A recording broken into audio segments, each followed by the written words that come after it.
सर्वांना नमस्कार. श्री अर्चना हे यूट्यूब चॅनलमध्ये मी अर्चना आपल्या सर्वांचं मनापासून स्वागत करते. आपल्याला माहिती आहे का, असा एक दिवस वर्षात फक्त एकदाच येतो, ज्या दिवशी स्वतः भगवान विष्णू आपल्या योगनिद्रेतून जागी होतात. हा दिवस म्हणजेच कार्तिक शुक्ल एकादशी, ज्याला आपण प्रबोधिनी एकादशी किंवा देव उठणी एकादशी म्हणून ओळखतो. आज आपण जाणून घेणार आहोत कार्तिक शुक्ल एकादशी म्हणजेच देव उठणी एकादशीचे अद्भुत महत्त्व. हा तोच दिवस आहे जेव्हा भगवान विष्णू 4 महिन्याच्या योगनिद्रेतून जागी होतात आणि या सृष्टीत पुन्हा मंगल कार्याची सुरुवात होते. आषाढ शुक्ल एकादशीला भगवान विष्णू योगनिद्रेत जातात आणि नेमके 4 महिन्यांनी म्हणजे कार्तिक शुक्ल एकादशीला ते निद्रेतून जागी होतात. म्हणूनच हिला प्रबोधिनी एकादशी म्हणलेलं आहे किंवा देव उठणी एकादशी म्हणलेलं आहे. या दिवशी 4 महिन्याच्या चातुर्मासानंतर भगवान विष्णू आणि माता लक्ष्मी यांची जागृती होते. असं मानलं जातं की या दिवसापासून सर्व शुभ कार्य पुन्हा सुरू होतात, म्हणजे विवाह, मुंज, ग्रहप्रवेश आणि देव अर्चना, मोठमोठ्या व्रताचे उद्यापन. व्रतधारक काय त्या दिवशी कसं करा हे आपण कोणत्या कोणत्या पुराणामध्ये आहे ही कथा, म्हणजे हे कार्तिक एकादशी कोणत्या कोणत्या ह्याच्यामध्ये सांगितलेली आहे ते मी तर थोडक्यात सांगते की कोणत्या कोणत्या पुराणामध्ये आपल्याला सांगितलेलं आहे. पद्मपुराण, स्कंदपुराण आणि भविष्यपुराणामध्ये. अध्यात्मामध्ये सुंदर अशी कथासुद्धा सांगितलेली आहे की पूर्वी बली नावाचा एक असुर राजा होता. तो अत्यंत दानशूर होता, धर्मप्रिय, विष्णुभक्त होता. पण त्याचा अहंकार एवढा वाढला की त्याने स्वर्गलोक जिंकून देवतांना पराभूत केलं. तेव्हा देवतांनी भगवान विष्णूकडे विनंती केली आणि त्यांना बलीचा अभिमान मोडावा असं सांगितलं. भगवान विष्णूंनी वामन अवतार घेतला, म्हणजेच वामन अवतार, आणि ते बलीकडे गेले आणि राजन, मला एक फक्त 3 पावलाचं दान दे. बलीनं मोठ्या आनंदाने मान्य केलं. तेव्हा वामनाने आपले रूप प्रचंड केले. पहिलं पाऊल त्यांनी पृथ्वीवर, दुसरं आकाशात ठेवलं आणि तिसरं पाऊल ठेवायला जागाच उरली नाही. तेव्हा बलीनं आपलं मस्तक पुढे केलं, म्हणजे आपलं डोकं वर केलं. प्रभू, हे तिसरं पाऊल माझ्या डोक्यावर ठेवा. भगवान विष्णू प्रसन्न झाले. बली, तू अतिशय भक्तिमान आहेस, मी तुझ्या पाताळोकात सदैव वास करेन. असंही कार्तिकी एकादशीबद्दल एक कथा सांगितली जाते. ही कथा इथे कार्तिकी एकादशीच्या संदर्भात सांगितलेली आहे. त्याच्यानंतर हे आपण कसं करायचं, सोप्या पद्धतीनं घरी कसं करायचं, तसं पाहिलं तर वर्षामधून 24 एकादशी असतात. त्याच्यापैकी चातुर्मासाच्या 8 एकादशी असतात. समजा आपण एकादशा अवश्य कराव्यात, पण एखाद्या वेळेस काही कारणाने तब्येतीने नाही करता आले तर आपण आषाढी एकादशी आणि कार्तिकी एकादशी एवढ्या 2 तरी एकादशा कराव्यात.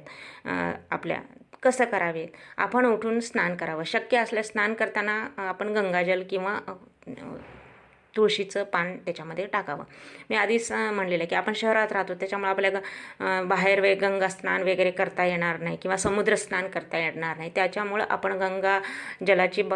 गंगाजलाचे थेंब त्याच्यामध्ये टाकावे. ते सुद्धा नसले तर आपण तुळशी पान त्याच्यामध्ये टाकून आपण स्नान करावं. स्नान केल्यानंतर आपण स्वच्छ पिवळं वस्त्र धारण करावं. विष्णू भगवानाची मूर्ती किंवा फोटो किंवा आपल्याकडे जे उपलब्ध आहे ते ठेवावं. आपण चौरंगावर धूप, दीप, नैवेद्य, काही फळं वगैरे ठेवायचे. फळे जर नसले तर साखर ठेवायचं आणि नैवेद्य, आरती त्या दिवशी करायची. आधी गणपतीची, आपल्या कुलदेवतेची आणि विष्णूची पण आरती करायची.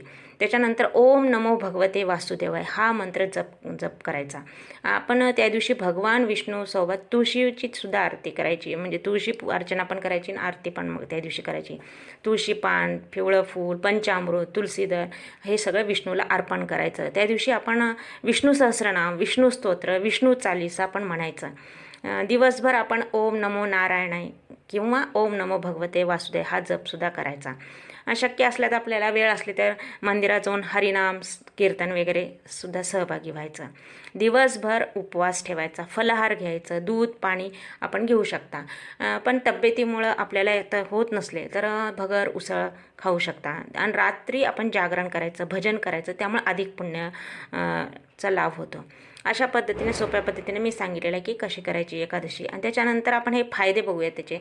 हे केल्यानं काय होतं, पापक्षालन होतं. पापक्षालन म्हणजे काय, ह्या जन्माचं नाही तर मागच्या जन्मीचं सुद्धा पाप नष्ट होतं. ह्या व्रत केल्यामुळं मागच्या जन्माचे सुद्धा पाप नष्ट होतात.